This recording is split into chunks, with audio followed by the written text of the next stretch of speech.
Friends, welcome back to my channel. But ఈరోజు నేను చూపించే రెసిపీ వచ్చేసి మ్యాంగో ఐస్ క్రీమ్ మనం ఇంట్లో ఎలా ప్రిపేర్ చేసుకోవాలో చూపిస్తాను, చూసేయండి.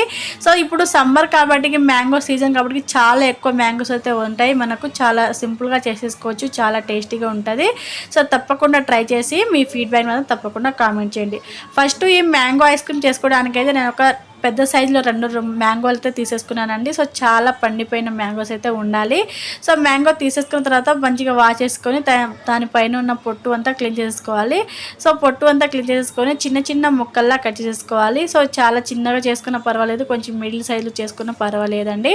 సో ఇలా కట్ చేసుకున్న తర్వాత మనము ఒక మిక్సీ జార్ తీసేసుకొని ముక్కలన్నిటిని ఆ మిక్సీ జార్లో వేసేసుకోవాలి. వేసుకున్న తర్వాత మనకు స్పీడ్కి తగ్గినట్టుగా షుగర్ అయితే యాడ్ చేసేసుకోవాలి.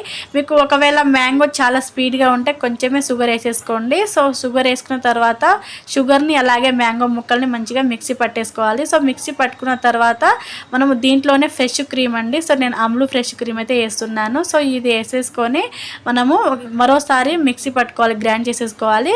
సో ఇలా గ్రైండ్ చేసుకున్న తర్వాత మనకు మ్యాంగో ప్యూరీ అనేది ఈ విధంగా ఉంటుంది. సో ఒక బాక్స్ తీసేసుకొని ఈ మ్యాంగో ప్యూరీ అంతా దాంట్లో వేసేసుకొని మూత పెట్టేసి ఒక 3 అవర్స్ వరకు అయితే ఫ్రిడ్జ్లో పెట్టేసుకోండి. సో ఫ్రిడ్జ్లో పెట్టుకున్న 3 అవర్స్ తర్వాత మనకు కొంచెం గట్టిగా అయిపోతుంది. అప్పుడు ఇంకోసారి తీసేసి ఈ ఐస్ క్రీమ్ అంతా మనం ఇంకోసారి అయితే మిక్సీ పట్టేసుకోవాలండి, గ్రైండ్ చేసేసుకోవాలి. సో ఇక్కడ చూడండి, ఈ విధంగా ఉన్నప్పుడు గ్రైండ్ చేసేసుకోండి మరోసారి. సో మిక్సీ జార్ తీసేసుకొని దాంట్లో వేసేసుకొని మంచిగా గ్రైండ్ చేసేసుకోవాలి.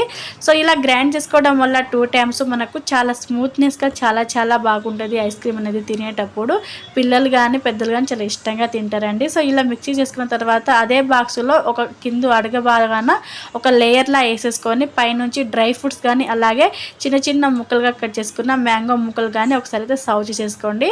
సో ఇలా పైనుంచి సర్వ్ చేసుకున్న తర్వాత మళ్ళీ ఇంకా కొంచెం మిగిలిపోయి ఉంటుంది కదా మ్యాంగో ప్యూరీ, ఆ మ్యాంగో ప్యూరీని రెండోసారి పైనుంచి అయితే సర్వ్ చేసేసుకోండి. సో మొత్తం వేసేసుకున్న తర్వాత మళ్ళీ ఇంకోసారి పైనుంచి ముక్కలైనా వేసేసుకోండి, మ్యాంగో ముక్కలు, లేదంటే మీకు ఇష్టం వచ్చిన డ్రై ఫ్రూట్స్ అయినా సర్వ్ చేసేసుకోవచ్చు. సో ఇలా చేసుకున్న తర్వాత మూత పెట్టేసి ఒక 6 అవర్స్ వరకు లేదా ఓవర్ నైట్ మొత్తం ఫ్రిడ్జ్లో ఉంచేసేయండి. సో చాలా అంటే చాలా స్వీట్గా చాలా టేస్టీగా అయితే మనకు రెడీ అయిపోతుంది ఐస్ క్రీమ్ అనేది. ఈ మ్యాంగో ఐస్ క్రీమ్ మీరు చేసిన తర్వాత మీ ఫీడ్బ్యాక్ని మనం తప్పకుండా కామెంట్ చేయండి. ఇలా చేసి పెట్టారంటే పిల్లలు అయితే చాలా ఇష్టంగా తింటారు. సో బయట ఎప్పుడో అడుగుతూ ఉంటారు కదా, అలా కాకుండా ఇంట్లోనే చాలా సింపుల్గా చేసి పిల్లలకైతే పెట్టవచ్చండి. తప్పకుండా ట్రై చేసి మీ ఫీడ్బ్యాక్ని మాత్రం తప్పకుండా కామెంట్ చేయడం మర్చిపోవద్దు. ఇలాంటి మంచి రెసిపీ వీడియోస్ కోసం మన ఛానల్ని తప్పకుండా సబ్స్క్రైబ్ చేసుకోండి. సో ఇలా అయితే ట్రై చేయండి, చాలా టేస్టీగా చాలా బాగుంది. సో తప్పకుండా ట్రై చేయండి. మరి ఇలాంటి వీడియోస్ చూడాలంటే మన ఛానల్ని సబ్స్క్రైబ్ చేసేసుకోవాలి కదా, సబ్స్క్రైబ్ చేసేసుకొని మరెన్నో వీడియోస్